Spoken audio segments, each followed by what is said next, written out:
За баярлалаа. За энэ нэлээд чухал хуулийн төсөл байгаамаа. Хүний эд эрэхтэй худалдаалахтай холбоотой асуудлууд нэг талдаа бас энэ дотор хөндөгдөх болов уу гэж бодож байгаа. Манайх энэ хуулиараа 14-р зүйлийн донорын эрэхтэн эд эсийг улсын хилээр нэвтрүүлэхдээ 14-ийн 1-ээр эд эрэхтэн эд эсийг экспортлохыг хориглоно гэсэн юм заалттай. За бид нэр олон асуудлуудыг жоохон олон талаас нь бодох хэрэгтэй байдаг. Одоо энэ нийгэмд сурталчилгатай холбоотой асуудал байна. За уран сайхны инэдмийн драма юу гэдэг ингээ кинонууд хийгдэж байна. За мөнгөний дутагдалд орчлоо нэг бөөрөө тэдэн сая төгрөгөөр өгөх гэж байна гэдэг юм инэдмийн кино байна. 70 настай хүнийг худалдаалахтай холбоотой эрүүл ганц бие за ийм одоо 70 настай хүн байна гэдэг ч юм.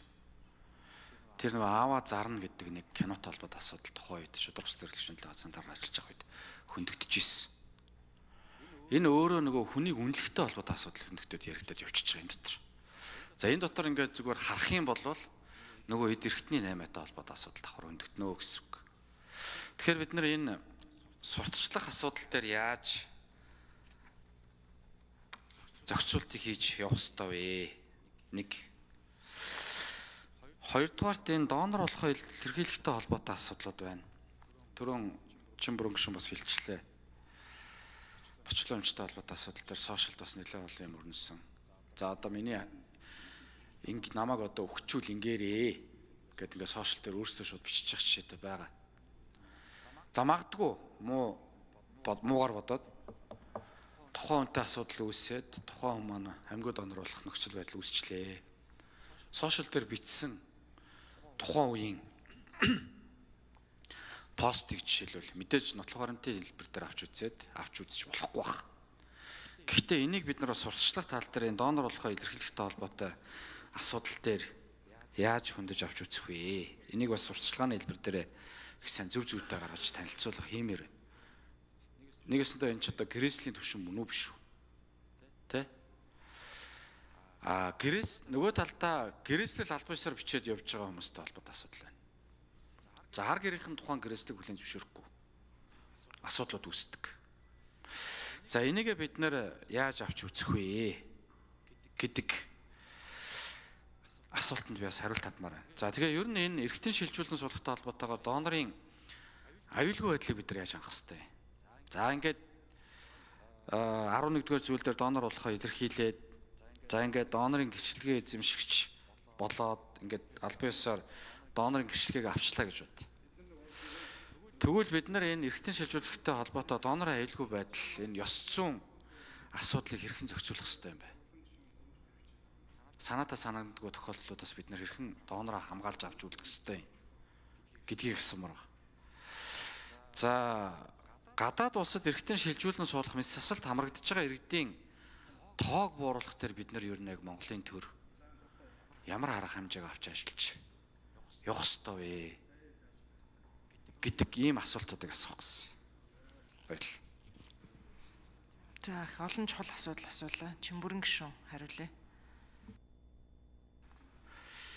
За тий булантай яг л одоо чухал гол цөм асуудлууд асуулаа л да. Тэгээ би эхнээс нь хариулъя. Ер нь бол энэ яагаад бид нар энэ донорын тухай хуулийг хуулийн одоо анхдагч хууль болгож хоёр тусдаа цус эргэтэн эдис болгож байгаа гол зорилго л ерөөсөө л энэ сурчилгааны хувьд энэ хоёр шал өөр зорилготой. Бид түрүүн ярьсан цусны донор дээр бол авлахгүй өглөг учраас энийг сурчлах ёстой. Та хүн аврах шүү. Та цусаа өгөөч. Эрэгтэй эдээс дээр бид одоо та донор болох ёстой шүү. Та эрэгтнээ өгөөч гэж сурчилгаа хийх хориот. Тэ? Стамбулын декларац гэж олон дахин яриад байгаа нь ерөөсөө л ингэж сурчилж болохгүй шүү. Энд чинь сурчилдаг юм биш ээ. Аль болохоор амьгүй донороос түүнээс амьд донороос илүү эрэгтнээ аваад байя гэж зорж байгаа зүйл биш учраас сурчилгаа тас хориот. Тийм учраас одоо жишээлбэл сошиал дээр одоо би одоо эрэгтнээ өгөө мөнгө болчлаа гэд яг тийм гарсан шүү дээ. Тэгээ тэрийг яасан гэхлээр бас эрүүл мэндийн яам энэ хөгжлийн төв эрэгтэй эдийн шилжүүлэн суулгах газрын бас энэ цагдаагийн байгууллагатай хамтраад тэр улсуудын энэ мэдээллийг олж харж тэр улсуудтай нь уулзсан байсан юм кейсүүд байгаа. Юус энэ дас хориот. Энэ бол ерөөсөө л эрхтний 8-ыг хөгжүүлэх гэж оролдож байгаа зүйл гэж ойлгох ёстой. Тэгэхээр Монгол улсад ийм юм хизээж байх ёсгүй. Тэр энэ хуулийн гол үзэл санаа бол ерөөсөө л эрхтний 8-ны эсрэг байна. Тэр ч утгаараа бид эрхтэн экспортлохгүй гэж байгаа шүү дээ. Юу экспортлох? Энд одоо яах юм? Иргэдийнхаа санхүүжилтаас нь болоод тэрийг одоо гадагшаа гаргана гэсэн тийм ойлголт байхгүй. Тэр үтгээд бид эсийн ч гарахгүй гэж байгаа шүү дээ. За тэгэхээр энэ сурчлагатай холбоотой энэ бол одоо чухал зүйл шүү энэ дээр. За донорын аюулгүй байдлыг бас түрүүн бас асуусан. Тэгээ үргэлжлүүлээд хэлэхэд ерөөсөө л би донор боллоо гэдэг энэ мэдээллийг л нуух нь өөрөө чухал юм. Ерөөсөө л энэ. Тэгэл одоо жишээлбэл бид одоо хизээж донор болох ч байгаа хүмүүсийн арга хэмжээ гэж ажил зохион байгуулахгүй шүү дээ. Харин эсэргээр амьгүй донороос эргэтэн аваад амьд эрүүл саруул явж байгаа улсуудын спорт, уралдаан, тэмцээн энэ гэж зохион байгуулдаг. Энэ бол ийм улсууд энэ эмчилгээ хийлгээд амьдралын чанар яаж хангагдаж чадж байгаа, яаж урт насалж чадна. Тэр үтгээд бүр хүүхэд төрүүлж гэр бүл болж чаддаг ийм сайн эмчилгээний том ололт. Тэр утгаараа бол энэ одоо өөрөө зөв зүйл юм а гэдэг талаас нь эргэтэн аваа суулгуулсан улсуудын баярыг тэмдэглэдэг. Тэр амьд ахуй цагтаа донор болсон улсуудыг ямар ч арга хэмжээ, ямар ч мэдээллийн ил гаргахгүй байхаар энэ хуулийн зохицуулж өгж байгаа гэдгийг бас дахин хэлье.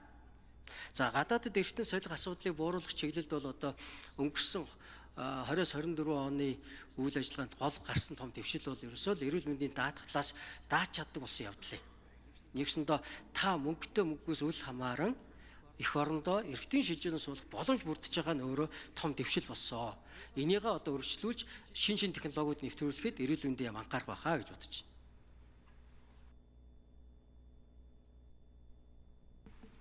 За. За Батэрдэн гишүүн тодруулъя. Харин тэгэхээр кино хийгээд байна шүү дээ.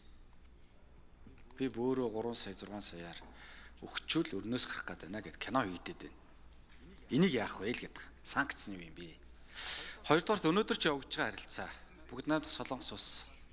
Тухайлбал аав нээж, нахан дүүн, элэг, бөөр одоо юу ийд? Манай улс өөрөө хуулиараа ингээд эд эрхтэн экспортлох нь хориотой. Тэр хүмүүс тухайн улсад очиод тодорхой үнэлгээгээр за ах トゥ хамаатан садан төрөл садангийн харилцаа байхгүй хүмүүс хүртэл тодорхой хэмжээний үнэлгээгээр тэнд очиж эргэтэн шилжүүлэх процесс руу орж байна. Донор болох процесс орж байгаа. Одоо албасны тоо байдаг эсхийг би яг нэг хэлж мэдэхгүй байна. Донор олчлоо гэд бөөн баяр болол явж байгаа хүмүүс байдаг. Энийг яах вэ? Хүний эрх гэж үзэх үү?